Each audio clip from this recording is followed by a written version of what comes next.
पुरी के जगन्नाथ जी का रहस्य, क्यों नहीं है उनके हाथ पैर, आइए जानते हैं।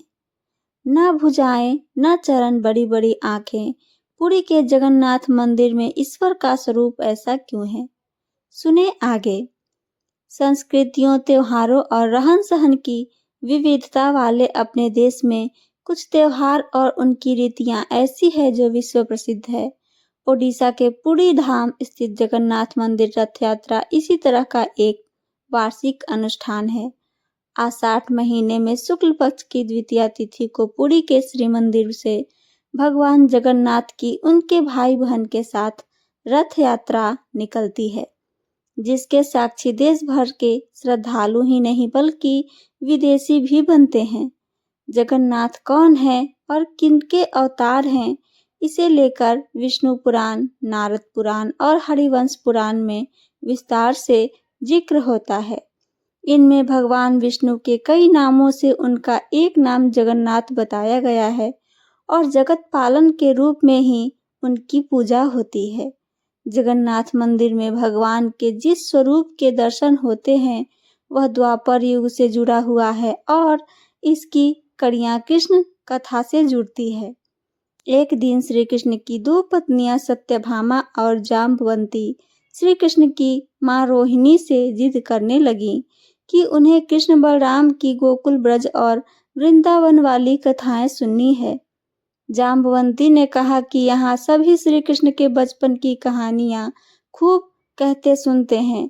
वहीं सत्यभामा कहने लगी कि मैंने तो राधा की ही कहानियां सुनी है। मैंने रुक्मणी दीदी से पूछा तो वह राधा की कहानियां सुनाई, वह भी हंसकर टाल देती थी, कोई हमें कुछ नहीं बताता था।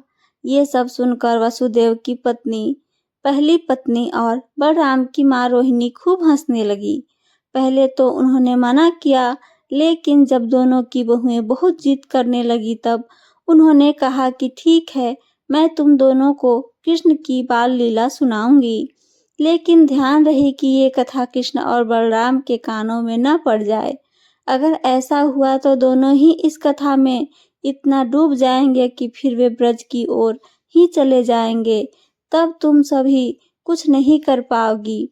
इस पर सत्यभामा प्रसन्न होते हुए बोली, आप चिंता न करें, मेरे पास एक योजना है। हम सभी एक दिन रैव तक पर्वत पर मां अंबिका के पूजन के लिए चलेंगे। सुहागिन स्त्रियों के इस पूजन के लिए सभी इकट्ठा होंगी और इस तरह हमें एकांत भी मिल जाएगा।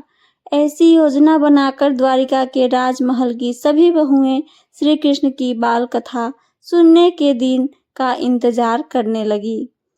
तय दिन सभी बहुएं रोहिणी मां के साथ रैव तक पर्वत पर देवी अंबिका के मंदिर पहुंची।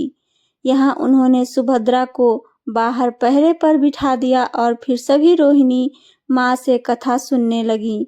देवी रोहिणी ने देवकी और वसुदेव के विवाह से कथा का आरंभ किया। कंस द्वारा आकाशवाणी को सुनना, श्री ऋषि की हत्या, नव दंपति को कारागार में डालना और देवकी के 6 पुत्रों की हत्या की घटना सुनकर सभी भावुक हो गईं। माता रोहिणी एक एक कर घटनाक्रम का वर्णन करती जा रही थी। फिर उन्होंने कृष्ण जन्म की कथा सुनाई। कहा कि एक काली रात में कान्हा ने बहन देवकी के गर्भ से जन्म लिया। इस दौरान वर्षा ऋतु का समय था और अपने पुत्र के प्राण बचाने के लिए स्वामी वसुदेव ने उफनती यमुना नदी को पार किया और कान्हा को गोकुल के पार पहुंचा दिया। तुम सबके दाऊ बलभद्र को मैं पहले ही गोकुल पहुंचा चुकी थी। कान्हा के गोकुल में पहुंचते ही सारी सृष्टि मुस्कुराने लगी। दिन बीतने लगे और बलभद्र कान्हा की शरारतों, अठखेलियों, नटखट लीलाओं से सारा ब्रज खिलखिलाने लगा। उसने बालपन में ही कंस के भेजे राक्षसों का वध कर दिया। शकटासुर, पूतना, बकासुर, अजासुर आदि सभी का उद्धार किया।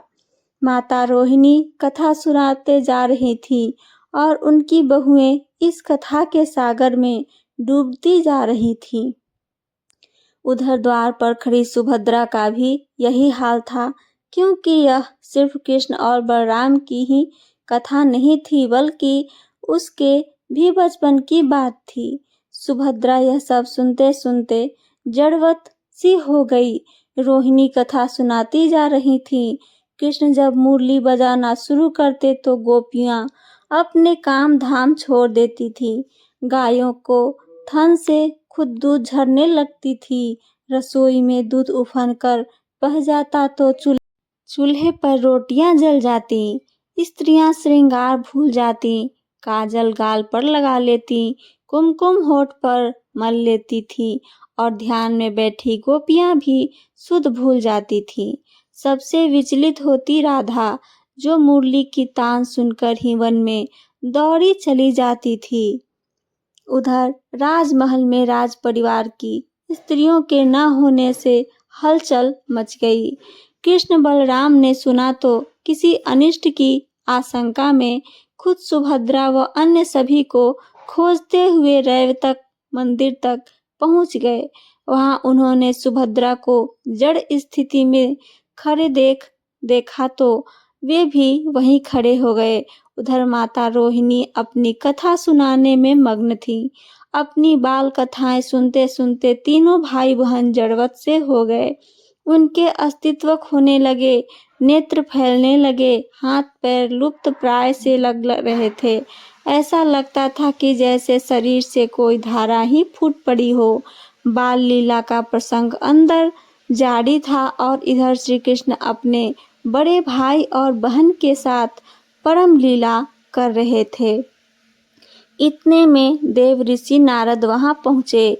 प्रभु को इस रूप में देखकर वह भी विहल से हो गए। नारद मुनि के चेताने पर प्रभु अपने वास्तव में लौटे तो देवर्षि ने उनसे इसी स्वरूप में दर्शन की विनती की। कहने लगे कि प्रभु, मैंने जिस स्वरूप के दर्शन किए हैं, मैं चाहता हूँ कि धरती लोक में चिरकाल तक आपका इस स्वरूप में दर्शन हो। प्रभु ने कहा, देवर्षि, जैसा आपने कहा है वैसा ही होगा। कलिकाल में इसी रूप में नीलांचल क्षेत्र में अपना स्वरूप मैं प्रकट करूंगा। आपने जिस बाल भाव वाले रूप में मुझे अंगहीन देखा है, तब मेरा वही विग्रह प्रकट होगा। मैं स्वयं अपने भक्तों को दर्शन देने के लिए उनके बीच आऊंगा, अपने भाई बहन के साथ।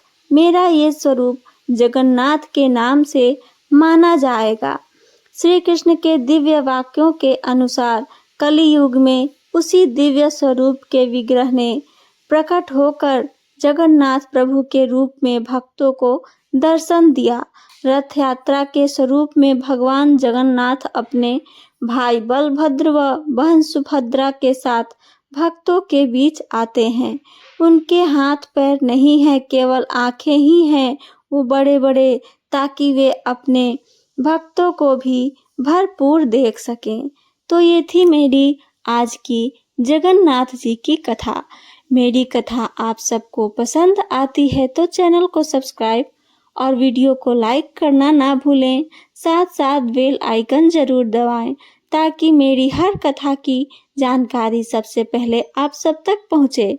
सुनने के लिए धन्यवाद दोस्तों। जय श्री कृष्णा, जय जगन्नाथ जी, राधे राधे।